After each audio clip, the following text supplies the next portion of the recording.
ನೋಡಿ ವೀಕ್ಷಕರೇ, ನಾವೊಂದು ಅನೇಕ ಮಾವಿನ ತೋಟಕ್ಕೆ ಬಂದಿದ್ದೇವೆ. ಅನೇಕ ಜನ ಸರಿ, ನಾನು ಇಲ್ಲಿ ಥಾಮಸ್ ರೆಬೆಲ್ ಇವರ ತೋಟಕ್ಕೆ ಬಂದಿದ್ದೇನೆ. ಪರಿಸರ ಪ್ರೇಮಿ ಇವರೊಂದು ಗುಡ್ಡೆಯಲ್ಲಿ ಮಾವಿನ ತಳಿ ನೆಟ್ಟಿದ್ದಾರೆ. ಎಲ್ಲರೂ ಇಲ್ಲಿ ಆಗುದಿಲ್ಲ ಅಂತ ಹೇಳ್ತಾರೆ. ಇವರು ಮಾಡಿಸಿ ತೋರಿಸಿದ್ದಾರೆ.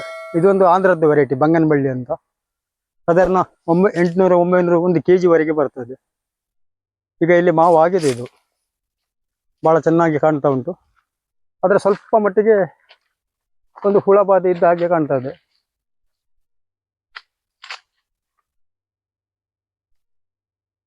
ತುಂಬಾ ದೊಡ್ಡದು ಉಂಟು.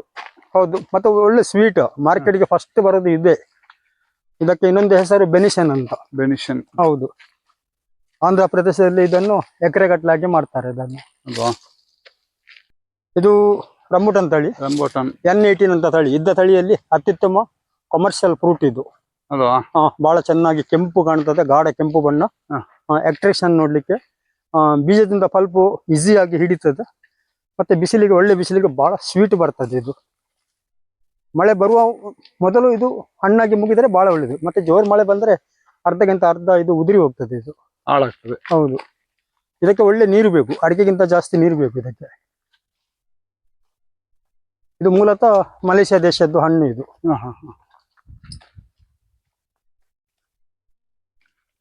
ಜಲಬಿ ತುಂಬಾ ಆಗ್ತದೆ. ನೋಡಿ ಸರ್, ಇಲ್ಲಿ ನೋಡಿ ಮ್ಯಾಂಗೋಸ್ಟಿನ್ ನಟ್ಟಿದ್ದಾರೆ. ಈ ಗಿಡದ ವಿಶೇಷ ಏನಂದ್ರೆ ಇದಕ್ಕೆ 2 ವರ್ಷ ನೆರಳು ಬೇಕು. ಆ ನಂತರ ಇದಕ್ಕೆ 3 ವರ್ಷ ನಂತರ ಬಿಸಿಲು ಬೇಕು. ಬಿಸಿಲು ಬಂದ್ರೆ ಒಳ್ಳೆ ಫಸಲು ಬರ್ತದೆ. ಮತ್ತೆ ಇದು ಸಾಧಾರಣ 7 ವರ್ಷ 8 ವರ್ಷ ಬೇಕು ಫಸಲು ಬರ್ಲಿಕ್ಕೆ.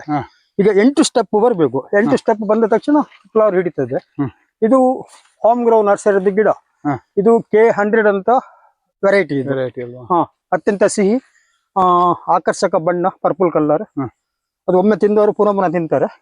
ಈಗ ಲೇಟೆಸ್ಟ್ ನಿನ್ನೆ ನಾನು ಮಂಗಳೂರು ಮಾರುಕಟ್ಟೆಯಲ್ಲಿ ನೋಡಿದ್ದೇನೆ. ಒಂದು ಕೆಜಿಗೆ 8 ರೂಪಾಯಿಗೆ ಮಾರಾಟ ಮಾಡ್ತಾರೆ ಇದನ್ನು. ಅಷ್ಟು ಕಾಸ್ಟ್ ಉಂಟು. ಹೌದು, ಆದ್ರೆ ನಮಗೆ ರೈತರಿಗೆ ಸಿಗುದಿಲ್ಲ. ಅಲ್ಲಿ ಕೆಜಿಗೆ ರೇಟ್ ಹೇಳುದಿಲ್ಲ. ಖಾಲಿ ಕೆಜಿಗೆ 200 ರೂಪಾಯಿ ಅಂತ ಹೇಳ್ತಾರೆ. ಒಂಜೂರು ರಂಬುಟನ್ ಪೂರ ಆತುಂಡು ಆರ್ನ ತೋಟೋಡು ಮುರಾಣಿ ರಾಟ್ರಿ ತಗೊಳ್ಳಿ ಪೂರ ಮೆಂಬರ್ ಗವರ್ನರ್ ಪೂರ ಬತ್ತಿತ್ತಾರೆ ಯಾರನ್ನ. ಸರ್, ಇದು ನಜಾಕ್ ಅಂತ. ಇದು ನಜಾಕ್ ಅಲ್ಲ? ಒಳ್ಳೆ ರುಚಿ ಇರುವಂತದ್ದು ಮಾವು. ನೋಡಿ, ಇದು ಜಾಸ್ತಿ ಪ್ರಾಯ ಆಗ್ಲಿಲ್ಲ ಈ ಗಿಡಗಳಿಗೆ. ಯಾಕಂದ್ರೆ 4-5 ವರ್ಷದ ಒಳಗಡೆ ಅದು ಅಷ್ಟು ಅವರು ಚಂದ ಮಾಡಿ ಮಗುವಿನಂತ ಪ್ರೀತಿ ಮಾಡಿ ಆರೈಕೆ ಮಾಡಿದ್ದಾರೆ. ಹಾಗಾಗಿ ಹೀಗೆ ಬಂದಿದೆ.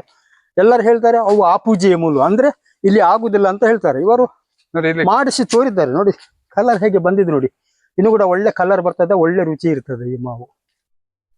ನೋಡ್ಲಿಕ್ಕೆ ತುಂಬಾ ಖುಷಿ. ಹೌದು, ಎಲ್ಲ ಮಾವುಗಳಿಗಿಂತ ಅತ್ಯಂತ ರುಚಿ ಇರುವಂತದ್ದು ಮಾವು ಇದು. ಸರಿ, ಇಲ್ಲಿ ನೋಡಿ. ಇದರ ಎಲೆ ಎಷ್ಟು ಸಪುರ ಅಲ್ವಾ?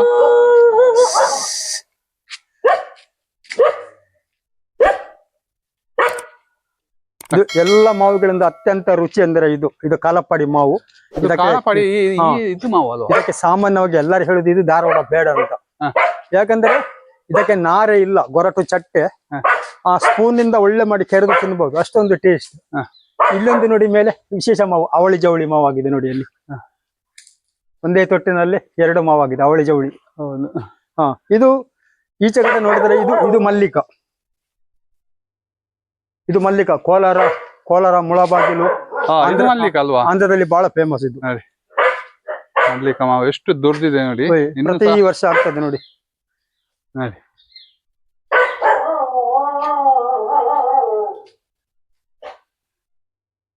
ಪ್ರತಿ ವರ್ಷ ಆಗ್ತದ ಸರ್? ಹೌದು, ಪ್ರತಿ ವರ್ಷ ಆಗ್ತದೆ. ಅದರಲ್ಲಿ ಮನೆಯ ಇದಕ್ಕೆ ಗೋಡೆಗೆ ತಾಗಿ ಇದೆ ನೋಡಿ, ತುಂಬಾ ಇದೆ ಅದರಲ್ಲಿ. ನೋಡಿ ಎಷ್ಟು ಚೆನ್ನಾಗಿ ಬಂದಿದೆ ನೋಡಿ ವೀಕ್ಷಕರೇ. ಒಂದು ಕೆಜಿ ಜಾಸ್ತಿ ಉಂಟು ನೋಡಿ. ಕೆಳಗೆ ನೆಲಕ್ಕೆ ತಾಗಿಕೊಂಡಿದೆ ನೋಡಿ. ಇಂತ ಎಲ್ಲ ನಿಮ್ಗೆ ನೋಡ್ಲಿಕ್ಕೆ ತುಂಬಾ ಕಡಿಮೆ ಸಿಗೋದು. ಚೆನ್ನಾಗಿ ಇಳುವರಿ ಬಂದಿದೆ ಇದರಲ್ಲಿ.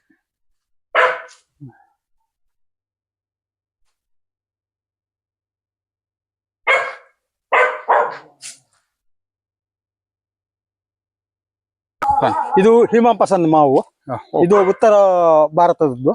ಅಲ್ಲಿ ಬಹಳ ಫೇಮಸ್, ಇಲ್ಲಿ ಕೂಡ ಆಗ್ತದೆ. ಇದರಲ್ಲಿ ವಿಶೇಷ ಏನಂದ್ರೆ ಪಲ್ಪ್ ಇದರದ್ದು ಒಳಗಡೆ ಬಿಳಿ, ಜ್ಯೂಸ್ ಕೂಡ ಬಿಳಿ, ಒಳ್ಳೆ ಸಕ್ಕರೆ ತರ ಸಿಹಿ ಇರ್ತದೆ.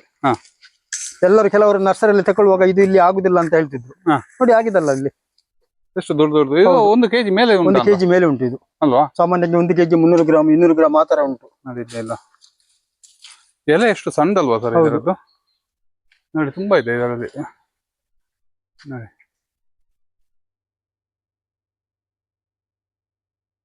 ಹಿಮ ಪಸಂದ್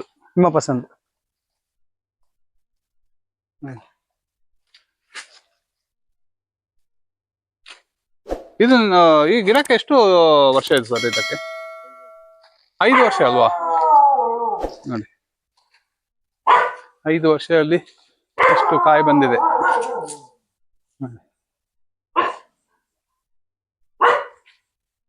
ಗಿಡ ಹೆಲ್ದಿ ಆಗಿದೆ ನೋಡಿ. ಇದು ಸಹ ಇಲ್ಲಿ ಕಾಳಪಡಿ. ಅದೇ ತಿಸ್ಲ ನಾನು ಕಾಳಪಡಿ ಗುಂಚಿಲು ಎಲ್ಲ ಇದೆ. ದಪ್ಪ ಉಂಟಿದ್ರದ್ದು ಪಲ್ಪ್.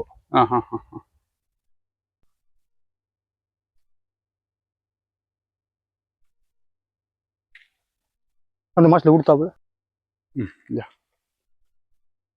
ಇದು ಬೀಜದಿಂದ ಮಾಡಿದಂತ ಬಸಳೆ. ಇದರ ಎಲೆ ನೋಡಿ, ಇದು ಮೂಲತಃ ಸೌತ್ ಆಫ್ರಿಕದ್ದು.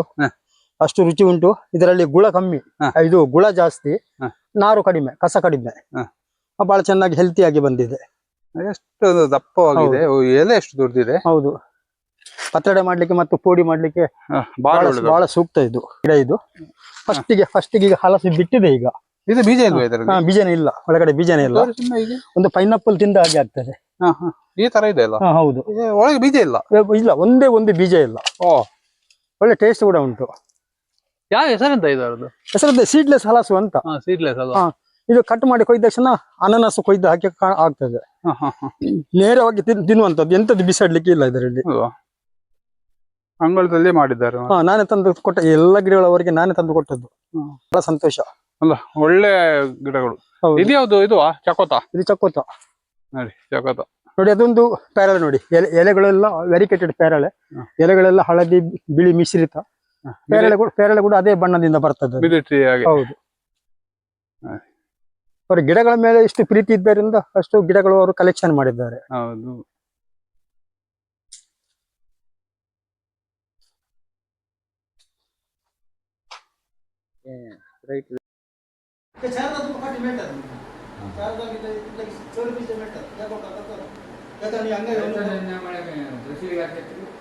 ವೀಕ್ಷಕರೇ, ಮಾವು ಬೆಳೆದಂತ ರೈತರು ಥೋಮಸ್ ಅವರ ಮಗ ಇದ್ದಾರೆ, ಜೊತೆಗೆ ಎಡ್ವರ್ಡ್ ರೆಬೆಲ್ಲೋ. ಸರ್, ನಿಮ್ಮ ಹೆಸರು? ಟೆರಿ ರೆಬೆಲ್ಲೋ. ಗಲ್ಫ್ ಅಲ್ಲಿ ಇದ್ದೀವಿ ಅಲ್ವಾ? ಯಾವಾಗ ಬಂದದ್ದು? 2 ವಾರ ಆಯ್ತು. 2 ವಾರ ಆಯ್ತು.